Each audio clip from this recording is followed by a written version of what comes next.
নমস্কার বন্ধুরা, আমি রানা পাখিরা আর আপনারা দেখছেন ড্রিম লাভার ইউটিউব চ্যানেল। আজকে আমি যে বিষয়টি নিয়ে আলোচনা করতে এসেছি সেটি হলো বোগেনভিলিয়া বা বাগানবিলাসের অজানা একটি রোগ, যেটি আপনারা অনেকেই ফেস করেছেন এবং এখনও পর্যন্ত অনেকে ফেস করেননি। সেটি হলো বোগেনভিলিয়া বা বাগানবিলাসের গোড়া পচা রোগ। এই গোড়া পচা রোগ কেন হয় এবং এর সমস্যার সমাধান কী, সেই নিয়েই আজকের এই ভিডিও। তো বন্ধুরা, ভিডিওটি আপনারা শেষ পর্যন্ত টানা দেখবেন, কারণ এতে অনেক কিছু তথ্য দেওয়া আছে যেটা আপনারা স্কিপ করে দেখলে সেই তথ্যগুলো মিস করে যেতে পারেন। তো আসুন এবার ভিডিওটি শুরু করা যাক। এই বোগেনভিলিয়া গাছ খুব সুন্দর একটি গাছ এবং এর ফুল অপরূপ সুন্দর, এবং এই গাছটি আপনাদের অনেকের ছাদ বাগানেই আছে। এই গাছ খুব সহজে মরে না, কিন্তু এমন কিছু প্রবলেম আছে যেগুলি যদি এই গাছে একবার হয়ে যায় তাহলে সেই গাছকে বাঁচানো মুশকিল হয়ে যাবে। কি হয় দেখবেন, আপনারা আপনাদের বাগানবিলাস গাছটি খুব সুন্দর ফুল দিচ্ছিল এবং সতেজ এবং সবুজ ছিল, কিন্তু হঠাৎ করেই দেখবেন এর সমস্ত পাতা ঝরে যাচ্ছে, উপর থেকে কাণ্ডটা আস্তে আস্তে শুকিয়ে যাচ্ছে, গাছটা ঝিমিয়ে যাচ্ছে। আপনারা বুঝতেই পারবেন না গাছটিতে কী সমস্যা হচ্ছে, এবং সেই সমস্যা খোঁজার আগেই গাছটি দেখবেন প্রাণ হারিয়ে ফেলবে। তো আসুন এবার আমরা দেখে নিই এই সমস্যার উৎপত্তি কোথা থেকে হয় এবং কেন হয়। আপনাদের সবার প্রথমে আসতে হবে বোগেনভিলিয়া গাছের এই গোড়ার দিকে। যদি মাটিতে জল জমে থাকে তখনই আপনার মাটিতে লাগে ফাঙ্গাস, এবং এই ফাঙ্গাস আস্তে আস্তে গোড়ার মাধ্যমে গোটা গাছে ছড়িয়ে পড়ে। তাই সবার প্রথমে গোড়াতে অ্যাটাক করে এই ফাঙ্গাস, আর এটি হচ্ছে একটি ফাঙ্গাসজনিত সমস্যা। এর ফলে আপনারা দেখবেন এই যে গোড়ার যে কাণ্ডের অংশটা, এইখানটা নখ দিয়ে খোঁটালে দেখতে পাবেন এখানগুলো উঠে যাচ্ছে। আমার যেহেতু এই সমস্যাটা নেই সেহেতু আমার দেখুন এখানে সবুজ সবুজ দেখা যাচ্ছে। যাদের সমস্যাটা হবে তাদের এইখানটা গোড়াটা নখ দিয়ে খোঁটালেই দেখতে পাবেন উঠে উঠে চলে যাচ্ছে। তো আসুন এবার এই সমস্যার সমাধান কী সেটা নিয়ে আমরা আলোচনা করব। এর থেকে বাঁচার জন্য আপনাদের এই গোড়াতে ফাঙ্গিসাইডের প্রলেপ লাগাতে হয়।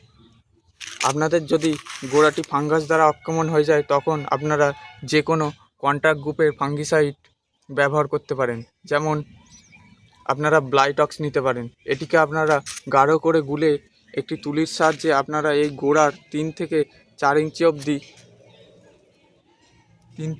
ইঞ্চি অবধি লাগিয়ে দেবেন খুব ভালোভাবে।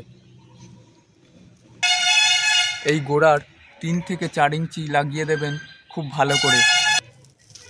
আর আর যাদের গাছের গোড়া কোনো প্রবলেম হয়নি তারা এইভাবে নখ দিয়ে খুঁটিয়ে দেখবেন, যদি সবুজ দেখা যায় তাহলে জানবেন যে আপনাদের গাছে কোনো প্রবলেম হয়নি। তাহলেও আপনাদের এই সমস্যা যাতে না হয় তার জন্য আপনাদের সিস্টেমেটিক গ্রুপের কোনো ফাঙ্গিসাইডের প্রলেপ এতে লাগাতে হবে। এবার আমি দেখাবো আমি কিভাবে এতে ফাঙ্গিসাইডের প্রলেপ লাগাই। বন্ধুরা দেখুন, আমি এখানে একটু কাপে জল নিয়েছি এবং এই যে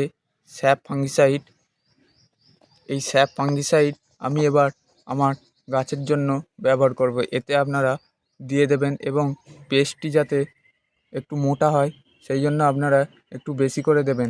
দিয়ে আপনারা কোনো তুলি, বা আমার কাছে তুলি নেই যেহেতু আমি এই ধরনের তুলো কাঠি দিয়ে খুব ভালো করে গুলিয়ে নিয়ে আপনারা গাছের গোড়ার 3 থেকে 4 ইঞ্চি খুব ভালোভাবে এইভাবে লাগিয়ে নেবেন।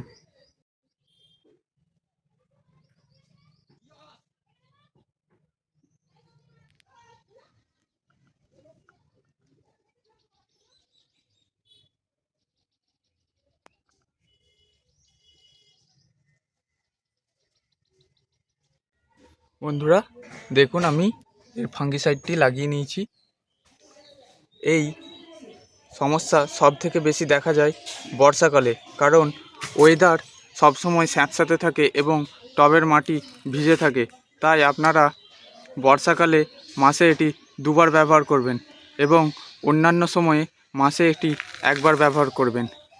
এই সমস্যা বিশেষ করে যে আইডিগুলো একটু সেনসিটিভ, যেমন ফ্লেম, ফায়ার ওপাল, রুবি, এছাড়াও সেপ্টেম্বর গ্রুপের গাছ, মহারানী, আদারনা, বাটারকাপ এই সমস্ত গাছে হয়ে থাকে।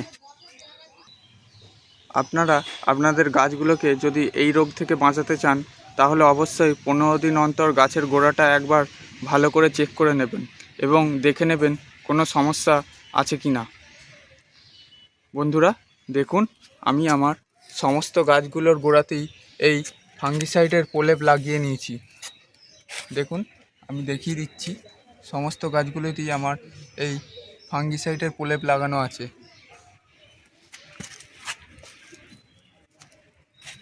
দেখুন, আপনারাও আপনাদের সমস্ত বোগেনভিলিয়া গাছের এই গোড়া 3-4 ইঞ্চি পর্যন্ত এই ধরনের ফাঙ্গিসাইডের প্রলেপ লাগিয়ে নেবেন। আমি আমার এই গাছগুলোতে প্রতি মাসে এই জিনিসটি একবার করে ব্যবহার করি বলে আমার এই গাছগুলোয় কোনো সমস্যা হয় না। আপনারাও যদি আপনাদের গাছকে এই সমস্যা থেকে বাঁচাতে চান তাহলে অবশ্যই এই পদ্ধতিটি অবলম্বন করবেন। বন্ধুরা দেখতে পেলেন কিভাবে গোড়া পচা রোগ থেকে নিজেদের বোগেনভিলিয়া গাছকে রক্ষা করা যায়। ভিডিওটি যদি আপনাদের একটুও ভালো লেগে থাকে এবং কিছুটা হলেও ইনফরমেটিভ মনে হয়ে থাকে তাহলে একটি লাইক দিয়ে অবশ্যই চ্যানেলটিকে সাবস্ক্রাইব করে আমার পাশে থাকবেন এবং পাশের যে বেল আইকনটি আছে সেটি অবশ্যই ক্লিক করে রাখবেন, যাতে এই ধরনের ছাদ বাগান রিলেটেড যে কোনো ভিডিও সবার আগে আপনার কাছেই পৌঁছে যায়। যারা যারা ভিডিওটি শেষ পর্যন্ত দেখলেন তাদেরকে জানাই অসংখ্য ধন্যবাদ। সকলে ভালো থাকবেন।